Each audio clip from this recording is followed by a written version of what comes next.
Hello students, today I will discuss a very important topic, dimensional analysis. Okay बेटा, चलिए start करते हैं.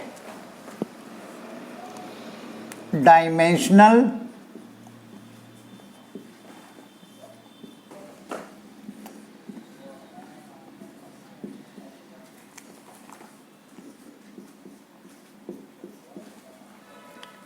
This is dimensional analysis. बेटा analysis means detailed examination, अच्छे से उसको समझना. ओके, किस चीज का? डायमेंशंस का, यानी डायमेंशनल फॉर्मूले का. तो यहां पर हम डायमेंशंस के बारे में, डायमेंशनल फॉर्मूले के बारे में बहुत अच्छे से डिस्कस करेंगे. तो देखिए बच्चों, ऑलरेडी आपको बताया देयर आर 7 फंडामेंटल क्वांटिटीज. तो इन 7 फंडामेंटल क्वांटिटीज में हम फिलहाल 3 क्वांटिटीज लेंगे, क्योंकि मैकेनिक्स में 3 क्वांटिटीज कंसीडर होती हैं, मास, लेंथ, टाइम. तो मास को डायमेंशनली हम कैसे रिप्रेजेंट करते हैं देखिएगा. मास को डायमेंशनली हम रिप्रेजेंट करते हैं कैपिटल एम स्क्वायर ब्रैकेट के साथ में, राइट. इसी तरीके से हम लेंथ को रिप्रेजेंट करते हैं कैपिटल एल, और टाइम को हम रिप्रेजेंट करते हैं बेटा कैपिटल टी के साथ, राइट. ये आपको याद रखना है बेटा. अब देखिएगा, अब मैं आपको बताता हूं किस तरह से हमारी फिजिकल क्वांटिटीज को का डायमेंशनल फॉर्मूला निकाला जाता है, या उनकी डायमेंशंस को हम कैसे देखते हैं बेटा. देखिएगा, अगर मैं बात करता हूं वेलोसिटी के लिए,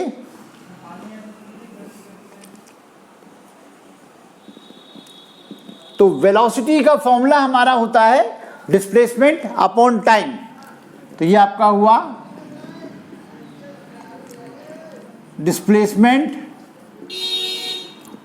अपॉन टाइम, राइट. तो यहां पे आप देखिएगा कि डिस्प्लेसमेंट में मास, लेंथ, टाइम किस में से लेंगे, यानी ये हमारी लेंथ होगी, राइट. तो ये आपका हो गया लेंथ, टाइम को कैपिटल टी से. तो ये हमारा डायमेंशन फॉर्मूला हो गया एल टी माइनस 1, राइट.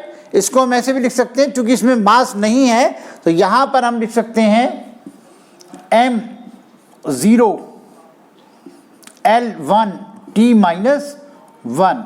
तो ये हमारा वेलोसिटी के लिए डायमेंशनल फॉर्मूला है, एल टी माइनस 1 या फिर m0 L1 t माइनस 1. और इसकी जो पावर्स होती हैं 0, 1, -1, ये पावर्स कहलाती हैं डायमेंशंस. तो डायमेंशंस ऑफ वेलोसिटी आर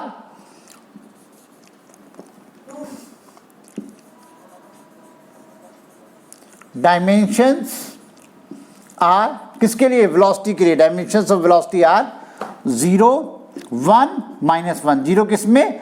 मास में. 1 लेंथ के लिए, इन लेंथ, और ये आपका इन टाइम, राइट. इस तरीके से हम डायमेंशनल फॉर्मूला देखते हैं और उनकी डायमेंशंस देखते हैं. डायमेंशंस ध्यान रखिएगा, जो पावर्स होती हैं उनको हम डायमेंशंस बोलते हैं बेटा.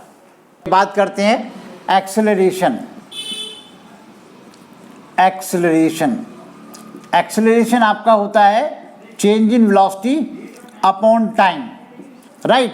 वेलोसिटी के लिए भी हमने निकाला, वेलोसिटी के लिए हमारा हुआ एल टी माइनस 1 और टाइम के लिए टी.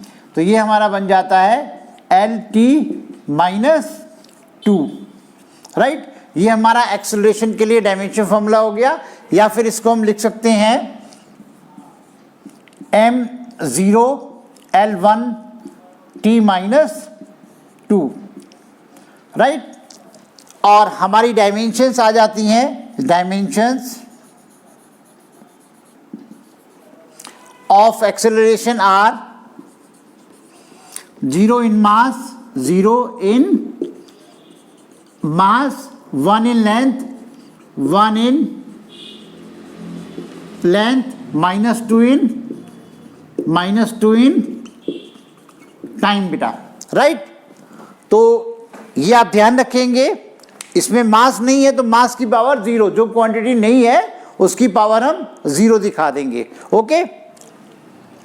अब आप देखिएगा, अभी मैं जितनी भी फिजिकल क्वांटिटी लूँगा वो थोड़ा कनेक्टिविटी में लूँगा, आपको आसानी रहेगी बेटा। ओके, अब मैं बात करता हूँ फोर्स की। फोर्स होता है मास इनटू एक्सेलरेशन, राइट। तो फोर्स के लिए मैं निकालता हूँ, फोर्स के लिए, मास के लिए एक आपका कैपिटल एम आ गया, एक्सेलरेशन के लिए हम निकाल चुके हैं एल टी माइनस टू। तो ये हमारे पास हो जाएगा M L T minus two, right.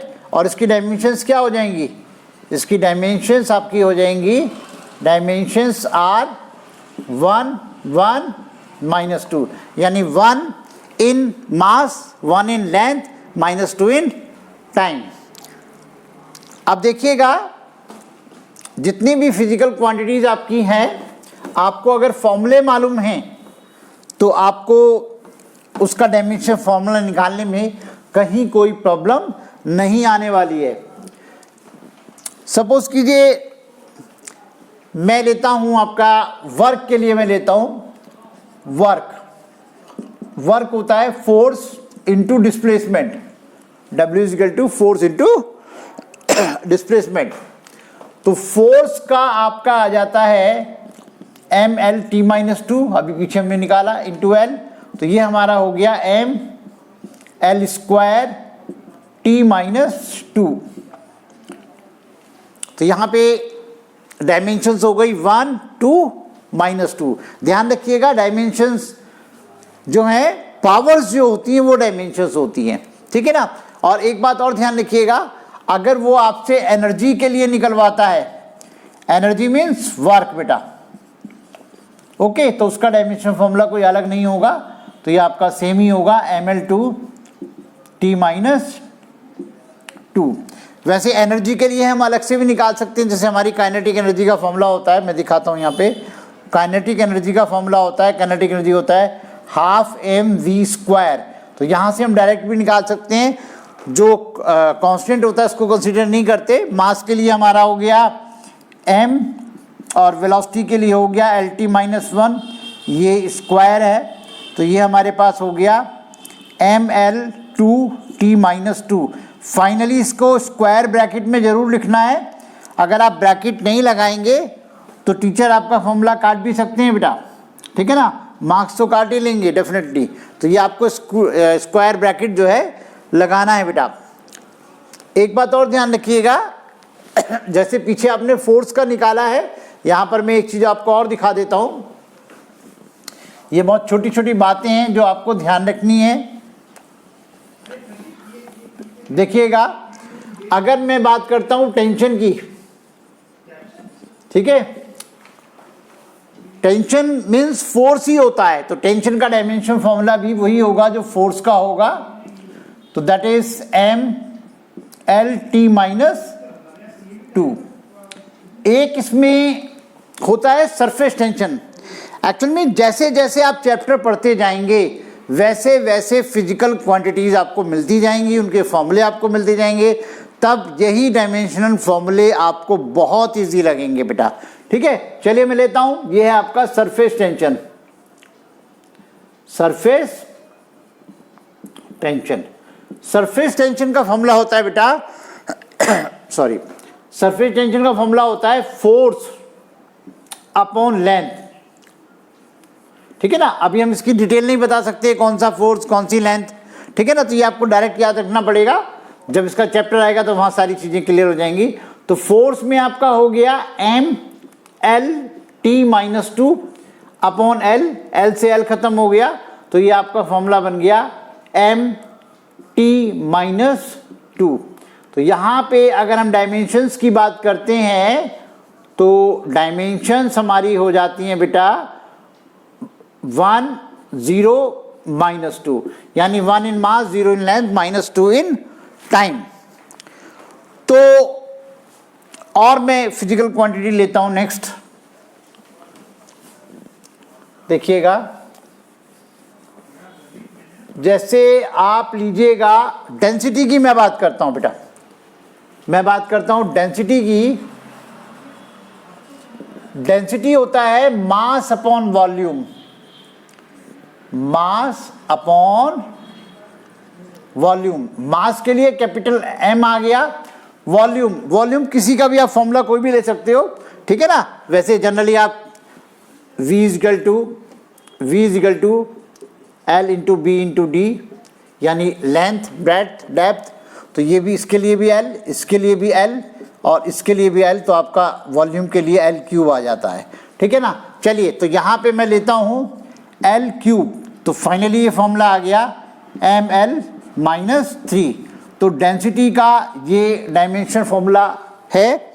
अब चलिए नेक्स्ट क्वांटिटी हम लेते हैं, बहुत सारी क्वांटिटीज़ हैं बेटा, एनसीईआरटी में पूरा टेबल बना हुआ है, तो वहाँ पे आप देख सकते हैं, और उसमें फॉर्मूला ऑर्डिनरी फॉर्मूला आपको दिया हुआ है, तो आपको फॉर्मूले की हेल्प से डायमेंशनल फॉर्मूला बिल्कुल नहीं रटना, वो निकालना आपको आना चाहिए। वहाँ पहचान लेंगे कौन सा मास है, कौन सी लेंथ है, कौन सा टाइम है, उस हिसाब से आप डायमेंशनल फॉर्मूला निकाल लेंगे।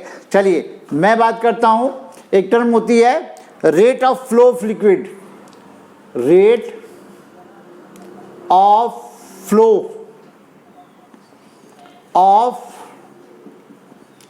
Liquid, right. इसका मतलब होता है volume of liquid flowing per second. जैसे किसी पाइप में अगर लिक्विड फ्लो कर रहा है, ठीक है ना, तो वहां पे ये टर्म यूज करते हैं हम, ओके, या रिवर के फ्लो में ये टर्म हम यूज करते हैं। तो ये आपका हुआ volume of liquid, volume of liquid flowing per second, flowing per second, ठीक है ना। तो यानी इसको हम ऐसे लिखेंगे volume upon time, volume upon time. तो यहां से आप देख सकते हो इसका डायमेंशन फॉर्मूला क्या बनेगा, L क्यूब अपॉन टी, यानी कि ये हुआ L cube T minus 1। Generally बच्चों से मिस्टेक होती है, वो rate of flow of liquid में वेलोसिटी को समझना शुरू कर देते हैं और L T माइनस 1 बोल देते हैं, तो ये चीज आप ध्यान रखेंगे बेटा। नेक्स्ट क्वांटिटी में लेता हूं बच्चों, नेक्स्ट हमारी क्वांटिटी आती है, जैसे सपोज कीजिए हम लेते हैं प्रेशर। अभी मैं बहुत आसान क्वांटिटीज ही ले रहा हूं बेटा, ठीक है ना, वो क्वांटिटीज जिनकी नॉलेज ऑलरेडी आपको है, ओके, या जो इजी हैं, ठीक है ना। तो प्रेशर आपका हो जाता है फोर्स अपॉन एरिया, ठीक है ना। हाँ बेटा, तो प्रेशर फोर्स अपॉन एरिया, इस तरह से आप यूज करते हो। तो फोर्स के लिए आपका हो गया वही ml माइनस 2, मुझे बार बार निकालने की जरूरत नहीं है, अभी हमने निकाला था ml माइनस 2, और एरिया आपका हो जाएगा L स्क्वायर, राइट। तो हमारा ये फॉर्मूला बन गया ml माइनस 1 T माइनस 2। चलिए नेक्स्ट लेते हैं, एक हम आसान सी फिजिकल क्वांटिटी लेते हैं, वो है आपकी पावर बेटा। सब लोगों को याद आ रहा होगा पावर का फॉर्मूला, याद करने की कोशिश करो। Power P is equal to work done upon time, याद आ गया होगा, है ना। Power P is equal to work done upon time. तो वर्क डन के लिए हमने अभी फॉर्मूला पीछे निकाला था ml2T माइनस 2 अपॉन T, ठीक है। दोबारा भी लिख सकते हैं, जैसे force into displacement upon time, इस तरह से भी निकाल सकते हैं, ओके। तो ये आपके पास हो गया ml2T माइनस 3। तो ये हमारा पावर के लिए डायमेंशंस हो गई ml2T माइनस 3 बेटा। अब कुछ कांस्टेंट्स के डायमेंशन फॉर्मूले निकालते हैं। कांस्टेंट जैसे जिनकी वैल्यू कांस्टेंट होती है और जिनका डायमेंशनल फॉर्मूला निकाला जा सकता है। जैसे सबसे पहले हम लेते हैं यूनिवर्सल ग्रेविटेशनल कांस्टेंट। अब इसका मैंने नाम लिया तो सबके दिमाग में ये फॉर्मूला आ गया होगा, यूनिवर्सल ग्रेविटेशनल कांस्टेंट, ठीक है, याद आ गया बेटा, कैपिटल G, राइट। कहाँ होता है ये फॉर्मूला, देखिए इस फॉर्मूले में आप देखिएगा G कहाँ पर है, F is equal to G m1 m2/r², ये आपको g मिल गया बेटा, ठीक है ना। तो इसका हम आपको डायमेंशन फॉर्मूला निकालेंगे। g की वैल्यू कांस्टेंट होती है, आपने पढ़ रखा है, ठीक है ना, हालांकि यहाँ में ज़रूरत नहीं है। 6.67 इंटू 10⁻11 न्यूटन मीटर स्क्वायर पर kg स्क्वायर, लेकिन इसके हमें कोई नीड नहीं है, हम इधर बात कर रहे हैं। तो हम पहले g को एक तरफ ले जाएंगे, तो ये फॉर्मूला बन गया FR²/m1m2। तो अब देखिएगा, मैं सारी वैल्यूज़ रखूँगा, डायमेंशन फॉर्मूला यहाँ पे निकालता हूँ मैं किस तरीके से। फोर्स के लिए हमारा अभी हमने किया था mLT-2 इंटू L² और upon m into m, right. तो फाइनली हमारे पास ये डायमेंशन फॉर्मूला आ जाता है m-1 L³ T-2। ये हमारा यूनिवर्सल ग्रेविटेशनल कांस्टेंट का डायमेंशनल फॉर्मूला हमें मिल जाता है, ठीक है ना। ये डायमेंशनल कांस्टेंट है बेटा ये, ओके। डायमेंशनल कांस्टेंट का मतलब है एक ऐसा कांस्टेंट वैल्यू है, एक ऐसा कांस्टेंट जिसका हमें डायमेंशनल फॉर्मूला हम निकाल सकते हैं, ओके। चलिए एक ही ऐसी वैल्यू और ले लेते हैं। एक होता है प्लैंक्स कांस्टेंट बेटा, एक होता है प्लैंक्स कांस्टेंट। प्लैंक्स कांस्टेंट आपको फर्स्ट टाइम सुनने के लिए मिल रहा होगा फॉर्मूला। ये मैं थोड़ा सा आपको डिटेल समझा देता हूँ, ठीक है ना, क्योंकि जब हमें फॉर्मूला पता होता है तो हम बड़ी आसानी से उसका डायमेंशन फॉर्मूला निकाल सकते हैं, ओके। प्लैंक्स कांस्टेंट,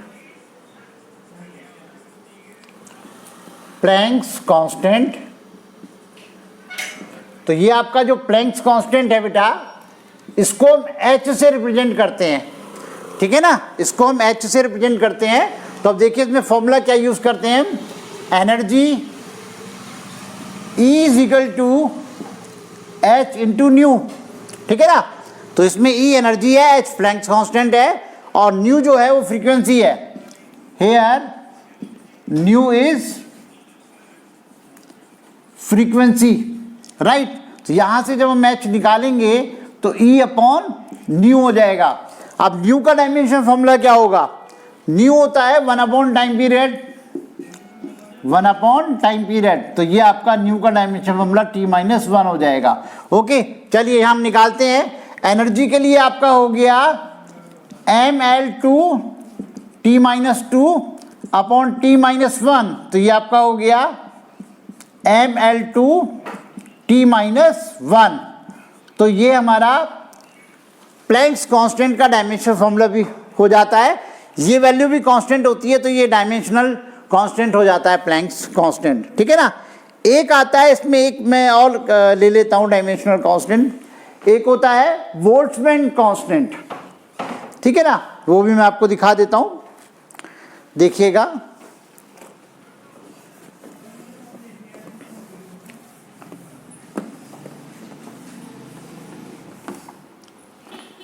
एक होता है बच्चों बोल्ट्जमैन कांस्टेंट, इसको आप K से K भी डिनोट करते हैं, ठीक है ना। तो इसका जो फॉर्मूला होता है वो होता है E इज इक्वल टू, यानी energy E is equal to, simple K भी लिख देते हैं इसको, 3/2 KT, राइट। ये आपकी एनर्जी है, ये आपका टेम्परेचर है। तो यहाँ पे आपका जो बोल्ट्जमैन कांस्टेंट होगा वो हो जाएगा 2/3 2E अपॉन 3T। तो यहाँ देखिएगा, यहाँ पर जो कांस्टेंट है उसका तो कोई डायमेंशन फॉर्मूला होता नहीं है। तो एनर्जी के लिए हमारा आ जाता है mL2 T-2। अब बात आती है टेम्परेचर की। देखिए बेटा, जैसे आपने मास लेंथ टाइम के लिया वैसे ही ध्यान रखिएगा टेम्परेचर के लिए, टेम्परेचर को हम रिप्रेजेंट करते हैं कैपिटल K से, वैसे थीटा से भी रिप्रेजेंट करते हैं, कैपिटल K से रिप्रेजेंट करते हैं। तो यहाँ पर हमारे पास ये आ जाता है कैपिटल K, तो ये आपका बन जाएगा mL2 T-2 K-1, राइट। इस तरीके से ये हमारा डायमेंशन फॉर्मूला बन जाता है बेटा। तो ये कुछ कांस्टेंट्स मैंने आपको बताए, ये डायमेंशनल कांस्टेंट्स कहलाते हैं। अब मैं कुछ ऐसी क्वांटिटी लूँगा जिनके डायमेंशनल फॉर्मूले नहीं होते, राइट। देखिएगा किस तरीके से।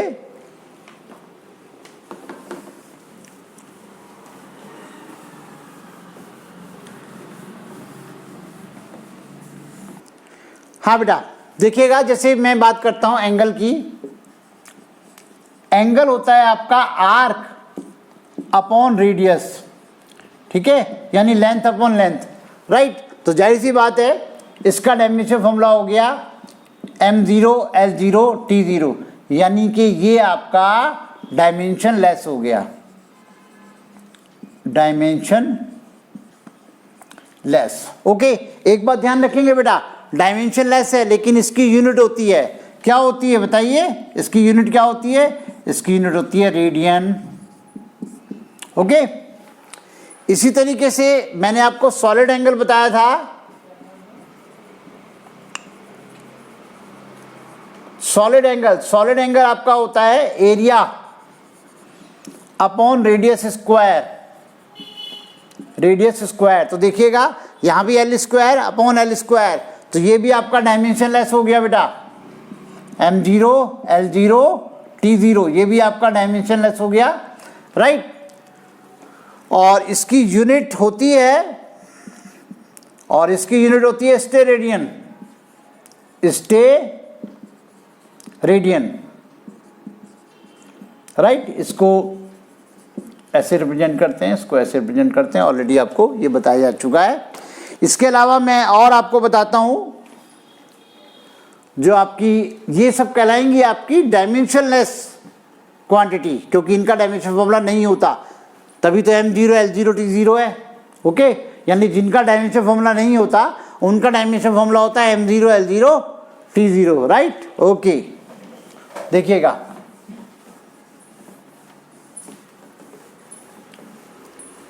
सपोज कीजिए आप निकाल रहे हैं रिलेटिव डेंसिटी, एक फॉर्मूला होता है रिलेटिव डेंसिटी ऑफ सब्सटेंस, ठीक है। किसी भी सब्सटेंस की रिलेटिव डेंसिटी का क्या मतलब होता है, density of substance upon density of water,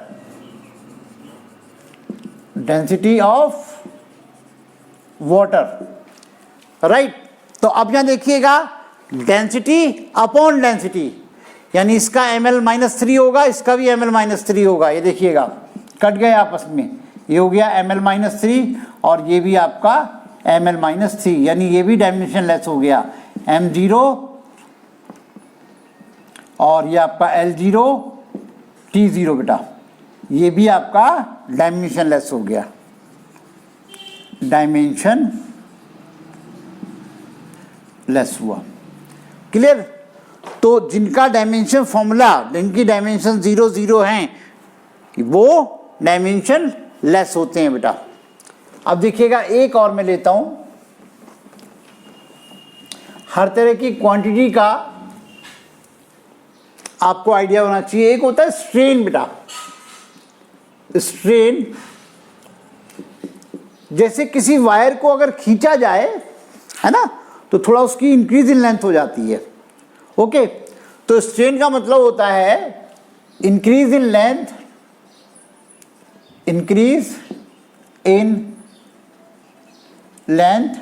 upon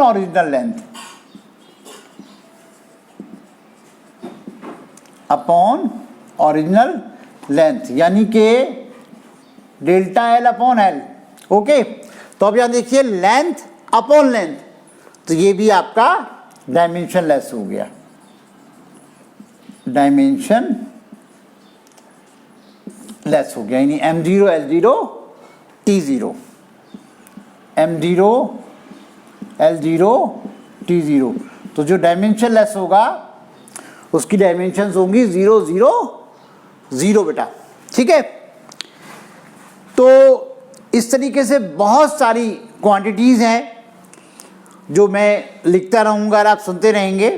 इसका बेस्ट वे है कि आप एनसीईआरटी खोलेंगे और एनसीईआरटी में जो पूरी टेबल दी हुई है उसके सारे डायमेंशन फॉर्मूले, एक बार उसमें सारे फॉर्मूले दिए हुए हैं, तो उन फॉर्मूलों की हेल्प से आप आसानी से डायमेंशन फॉर्मूले निकाल सकते हो। एक दो क्वांटिटीज इजी हैं, मुझे याद आ गई हैं, मैं भी यहाँ लिख देता हूँ वो भी, ठीक है ना। जैसे एक टर्म आती है स्ट्रेस, बेटा इसी स्ट्रेन से ही रिलेटेड है, ठीक है, थोड़ी सी आसानी होगी आपको। स्ट्रेस, स्ट्रेस होता है, स्ट्रेस का मतलब होता है फोर्स अपॉन एरिया, ठीक है ना। बिल्कुल प्रेशर वाली सिचुएशन आपको नजर आ रही है, तो M L T minus two upon L square, तो ये आपका हो गया M L minus one T minus two. एक फॉर्मूला और याद रखिएगा, एक होता है coefficient of elasticity.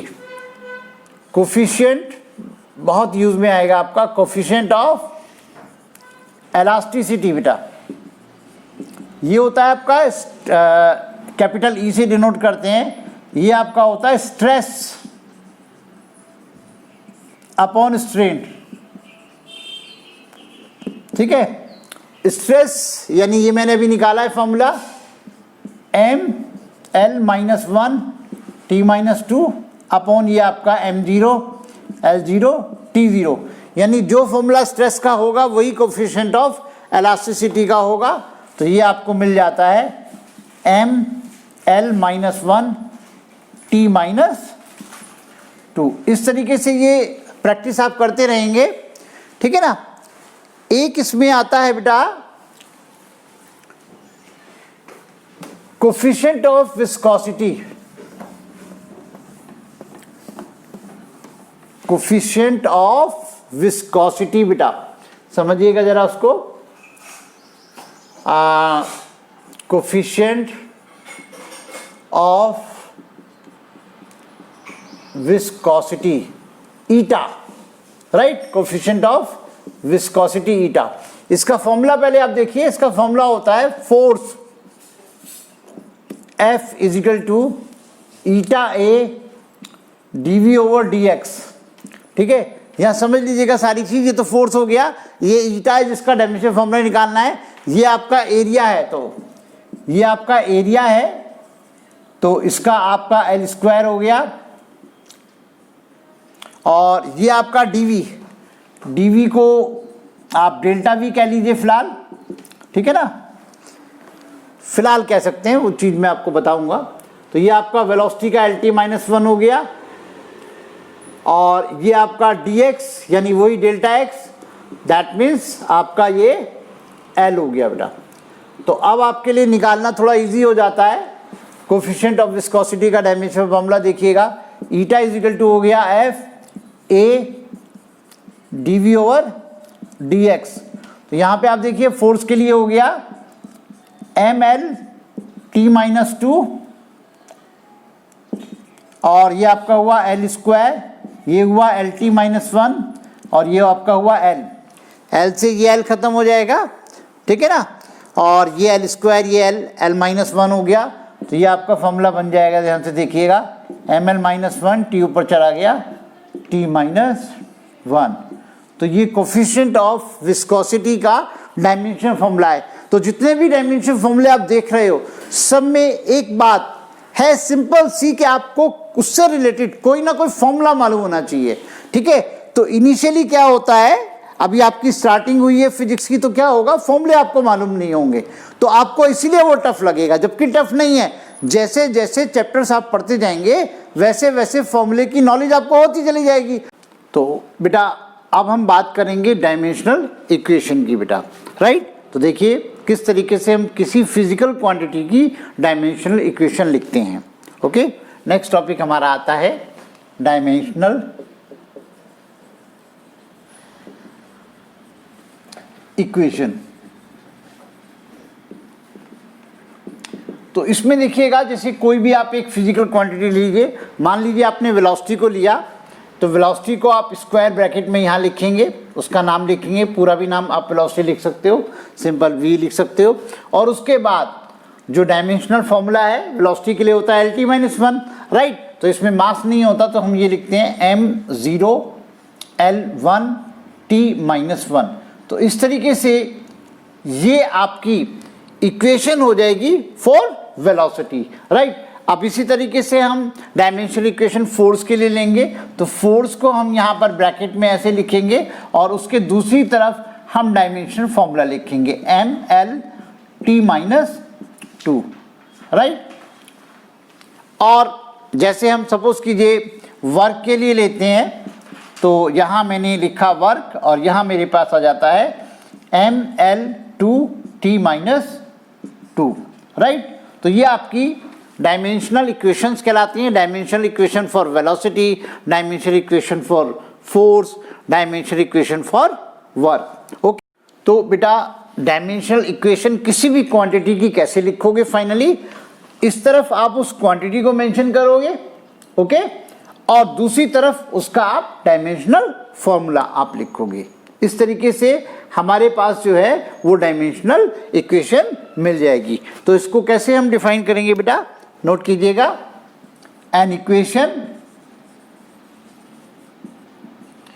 Obtained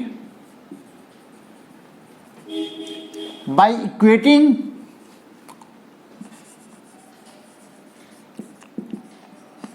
a physical quantity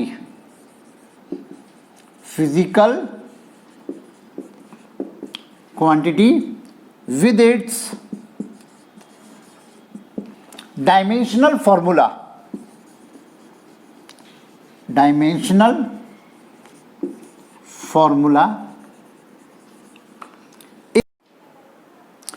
तो फिजिकल क्वांटिटी ये आपकी हो जाती है, इधर फिजिकल क्वांटिटी हो गई लेफ्ट साइड में, और राइट हैंड साइड में आपका डायमेंशनल फॉर्मूला हो गया बेटा। तो अब आप देखिएगा इस वीडियो में हमने 3 मेन पॉइंट्स डिस्कस किए हैं, मैं एक बार रिपीट कर देता हूं, देखिएगा। तो मेन हमने 3 पॉइंट्स डिस्कस किए इस वीडियो में। पहला हमने देखा बेटा डायमेंशनल फॉर्मूला, किसी भी क्वांटिटी का डायमेंशनल फॉर्मूले की हमने बात की। तो किसी भी क्वांटिटी के लिए इन जनरल डायमेंशनल फॉर्मूला क्या बनता है हमारा, m power a, l power b और t पावर c। आपने देखा है किसी भी क्वांटिटी के लिए डायमेंशनल फॉर्मूला ये बनता है। और दूसरा फिर हमने बात की थी डायमेंशंस की बात की, यानी a b c यहाँ पर डायमेंशंस है। ध्यान रखिएगा कि जो पावर्स होती हैं वो डायमेंशंस होती हैं, right. A in mass, be in length और सी इन टाइम। और तीसरा हमने इस वीडियो में क्या डिस्कस किया, डायमेंशनल इक्वेशन, ठीक है। तो डायमेंशनल इक्वेशन क्या रही, एक तरफ हमने फिजिकल क्वांटिटी को लिखा, राइट, और दूसरी तरफ उसका हमने डायमेंशनल फॉर्मूला दिया बेटा, कुछ इस तरीके से। ओके बच्चों, अगर हम क्वांटिटीज को देखें तो क्वांटिटीज का क्लासिफिकेशन करें इस बेसिस पर, कुछ क्वांटिटीज जो होती हैं वो कांस्टेंट होती हैं, कुछ क्वांटिटीज वेरिएबल होती हैं। तो कांस्टेंट क्वांटिटीज में जैसे पाई की वैल्यू कांस्टेंट है, स्मॉल ई की वैल्यू कांस्टेंट है। वेरिएबल में आपका फोर्स है, फोर्स की वैल्यू कुछ भी हो सकती है, वेलोसिटी की वैल्यू कुछ भी हो सकती है, प्रेशर की वैल्यू भी कुछ भी हो सकती है, राइट। तो इस पॉइंट ऑफ व्यू से अगर हम सोचें तो क्वांटिटीज हमारी 2 तरीके की हो गई, कांस्टेंट क्वांटिटीज और दूसरी वेरिएबल क्वांटिटीज। और अभी हमने डायमेंशनल क्वांटिटीज को देखा। कैसे डायमेंशनल, अगर इस पॉइंट ऑफ व्यू से सोचें तो कुछ क्वांटिटीज ऐसी होंगी जिनके डायमेंशनल फॉर्मूले बनते हैं, तो वो डायमेंशनल क्वांटिटीज हो गई। और कुछ क्वांटिटीज ऐसी हो गई जिनके डायमेंशनल फॉर्मूले नहीं बनते, वो आपकी डायमेंशन लेस क्वांटिटीज हो गई। तो इन सारी बातों को मिलाकर के अगर हम देखें तो क्वांटिटीज हमारी जो हैं वो 4 तरीके की हमें मिलती हैं, 4 टाइप्स में हमें क्वांटिटीज मिलती हैं। देखिए किस तरीके से, डायमेंशनल, वेरिएबल्स। अब जरा ध्यान से देखिएगा, वेरिएबल्स यानी जो वैल्यू चेंज हों, राइट। और डायमेंशनल, यानी जिनके डायमेंशनल फॉर्मूले बनते हैं। अब देखिए यहां मैं सबसे पहले लेता हूं आपका फोर्स। अब फोर्स की वैल्यू कुछ भी हो सकती है, ये हो गया वेरिएबल, यानी फोर्स की वैल्यू आप कुछ भी ले सकते हैं, डिपेंड करेगा, राइट। उसके बाद इसका डायमेंशन फॉर्मूला बनता है, तो ये आपका फोर्स हुआ। नेक्स्ट में ले लेता हूं वेलोसिटी, राइट ही। वेलोसिटी में आपने क्या किया, वेरिएबल वेलोसिटी किसी पार्टिकल की, किसी भी व्हीकल की, कुछ भी हो सकती है, और उसका डायमेंशन फॉर्मूला ऑलरेडी हमें पता ही है। तो वेलोसिटी के लिए जैसे आपका ये फॉर्मूला आपको मालूम है LT-1, राइट। और ऐसे ही आपका फोर्स के लिए आपका ML-T-2, राइट। तो इस चीज को आपने समझना है कि वेरिएबल है और डायमेंशनल है, राइट। और मैं ले लेता हूं एग्जांपल, आपका प्रेशर ले लीजिए, प्रेशर। तो प्रेशर का जो डायमेंशन फॉर्मूला होता है वो आपका होता है ML-1T-2, और ये आपका वेरिएबल है, राइट। दूसरा पॉइंट है हमारा डायमेंशनल कांस्टेंट्स। डायमेंशनल कांस्टेंट्स बेटा देखिएगा, इसमें ऐसी क्वांटिटी लेनी है जो कांस्टेंट है और उसका डायमेंशन फॉर्मूला हमारा बनता है। तो सब हम बात करेंगे यूनिवर्सल ग्रेविटेशनल कांस्टेंट की।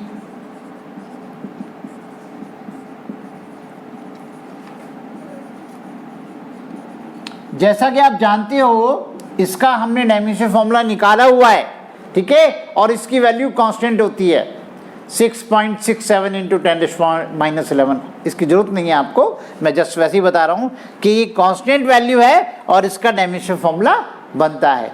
ऐसे ही एक आपका आता है प्लैंक्स कांस्टेंट। प्लैंक्स कांस्टेंट, ये भी आपने वैल्यू जो है ये डायमेंशन फॉर्मूला निकाला हुआ है, ठीक है, और ये आपका H से डिनोट करते हैं, और ये भी एक कांस्टेंट वैल्यू होती है। आगे चल करके आप चैप्टर में जब ये टॉपिक आएगा इस चीज़ को आप स्टडी करेंगे। और तीसरा मैं एग्जांपल देता हूं यूनिवर्सल गैस कांस्टेंट।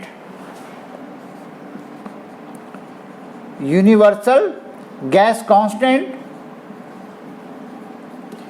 ये भी आपको कैपिटल R से डिनोट करते हैं, इसकी वैल्यू कांस्टेंट होती है और इसका डायमेंशन फॉर्मूला बनता है। ये भी आपको थर्मोडायनेमिक्स में पढ़ने के लिए मिलेगा, PV = nRT एक फॉर्मूला है, तो ऐसी कोई घबराने वाली बात नहीं है बेटा, ठीक है ना।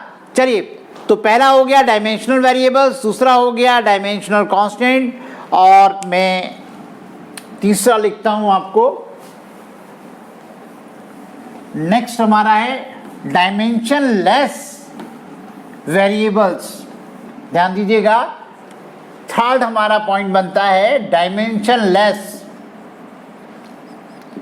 Dimensionless variables.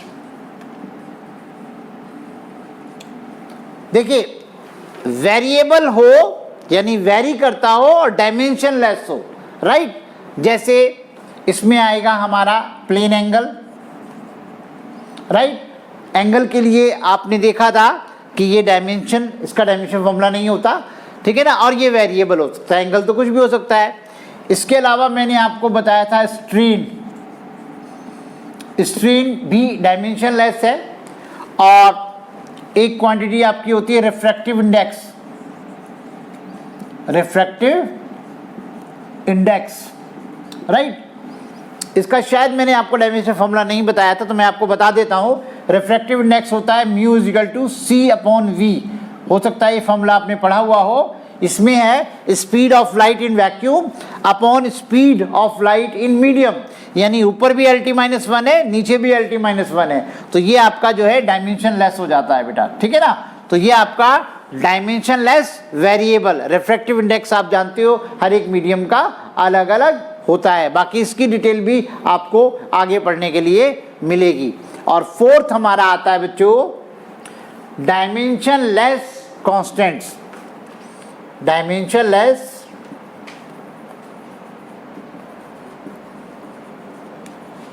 कांस्टेंट्स। अब इसमें कांस्टेंट हो और वो डायमेंशन लेस हो बेटा, ठीक है ना। तो देखिएगा इसमें एग्जांपल आपको मिलेगा पाई, पाई का कोई डायमेंशन फॉर्मूला नहीं होता और ये कांस्टेंट वैल्यू होती है।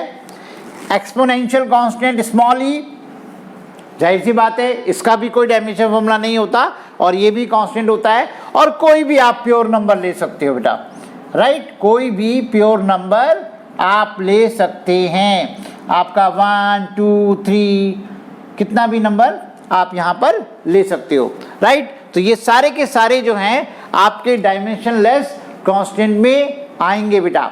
इस चीज़ को मैं बार बार आपसे बोल रहा हूँ कि आपने बिल्कुल नहीं घबराना है। डायमेंशनल फॉर्मूला आपको जब भी निकालना होगा तो कोई ना कोई फॉर्मूला आपको मालूम होना चाहिए, राइट। तो इस तरीके से, और एनसीईआरटी में आपको ये टेबल मिल जाएगी, उसके साथ उसमें साथ साथ हर क्वांटिटी के साथ साथ आपके फॉर्मूले लिखे हुए हैं और फिर डायमेंशन फॉर्मूला जो है उसमें साथ में लिखा हुआ है। तो फॉर्मूले की हेल्प से डायमेंशन फॉर्मूला आप खुद निकालिएगा। ओके बच्चों, इतना ही रखते हैं, दैट्स ऑल।